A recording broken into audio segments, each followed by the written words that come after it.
For a start, tell us the role of rural letter carriers, what they're doing, and why their work is so important.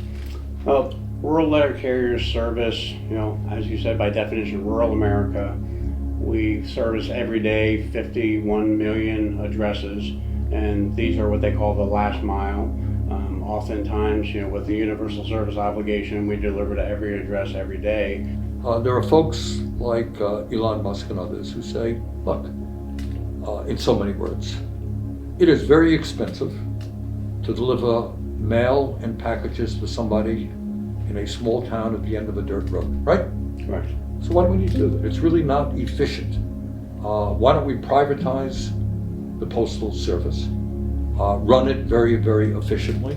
Let's do it. What's the problem? What's the problem with that? Well, the first problem is the rural customers that have been promised. 1902 is when rural free delivery actually became part of the Postal Department. We've been servicing these customers, these goods and services. And what would privatization mean to that old lady at the end of the road? Privatization is going to mean that we're not going to be able to deliver to them.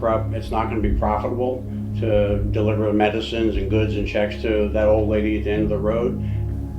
In my view, if we privatize the U.S. Postal Service, it will be an absolute disaster in general and in particular for rural America. Yeah, rural America will be disproportionately impacted in a negative way.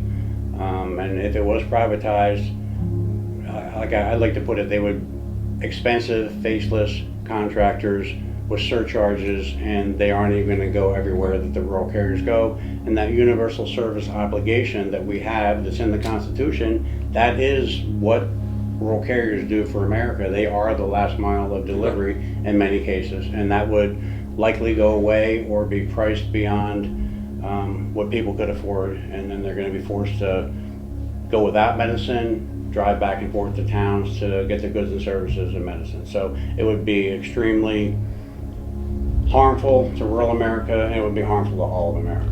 Well, thank you for what you do. Thank you for what your union members are doing. They're doing a great job. I was here to meet with Senator Sanders today because he has always been a champion for the United States Postal Service. He has supported us over the years.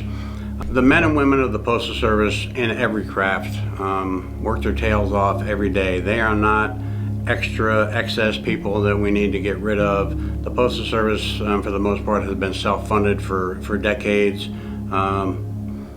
Rural carriers are hard-working men and women, oftentimes delivering mail out of their own vehicles through snow and rain and sleet, all the things that the motto says. But this work is hard. It's blue-collar work. It's not glamorous work, and these men and women are out there busting their tails every day, and they're not getting the appreciation that they should. They're just being treated as numbers, and the customers that they serve, the communities that they serve, are being treated like they don't matter. And I'm here to try to make a difference in Washington and represent the people that I'm supposed to be representing.